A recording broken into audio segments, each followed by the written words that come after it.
शेतकऱ्यांच्या वतीनं आंदोलन करण्यात आले। ऑनलाईन खत खरेदी विक्री प्रणालीला शेतकऱ्यांचा विरोध पाहायला मिळतोय। शेतकऱ्यांचा कृषी अधीक्षकांच्या कार्यालयात ठिय्या पाहायला मिळालाय। सरपंच मंगेश साबळे यांच्या नेतृत्वात हे आंदोलन करण्यात आलंय। दरम्यान याचाच आढावा घेत आहे लोकशाही मराठीचे प्रतिनिधी सचिन बडे यांनी। वारंवार स्कॅनरमध्ये प्रॉब्लेम येतोय, शेतकरी हवालदिल झालेला आहे आणि शेतकरी परेशान झालेला आहे। या संबंधात आज कृषी अधीक्षक यांना घेराव घालण्याचं काम या ठिकाणी आम्ही केलेलं आहे।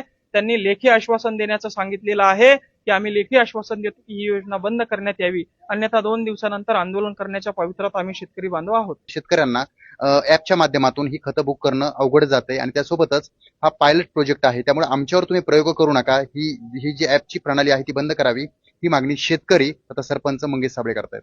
सचिन बडे, लोकशाही मराठी, छत्रपती संभाजीनगर।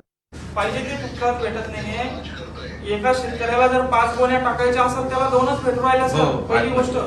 दुसरी गोष्ट, जर ऑनलाईन शेतकऱ्याला एवढं चांगलं आलं असतं तर सगळं ऑनलाईनच झालं असतं, आपल्याला डिपार्टमेंटची गरज पडली नसती साहेब। आता मला सांगा, एखादी विधवा बाई आहे आणि तिला खत बुक करायचं, ती बुक करायला गेली, ते स्कॅन होऊन राहिलं, ती 3 दिवसापासून शेतातलं काम सोडून स्कॅनर करत बसन का? बरं, हा प्रयोग आहे म्हणता तुम्ही, मग तुम्ही लेखी आश्वासन द्या की हा प्रयोग यशस्वीच होणार आहे। फेल झाल्यावर शेतकऱ्याच्या जनजीवनावर याचा काही परिणाम होणार नाही। आम्ही चाललो जातो सर, नाही तर आम्ही आज कार्यालयात झोपणार आहे।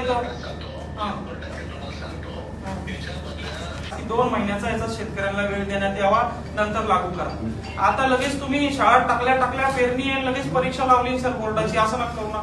2 महिन्यानंतर लागू करा सर तुम्ही, मग चालू द्या वर्षभर। खत मक्काला युरिया लागतो, कपाशीला लागतो। प्लीज प्लीज प्लीज, तोपर्यंत आम्ही इथं बसतो, आम्हाला उत्तर तुमच्या वरिष्ठांचं द्यावं। शेतकरी एकजुटीचा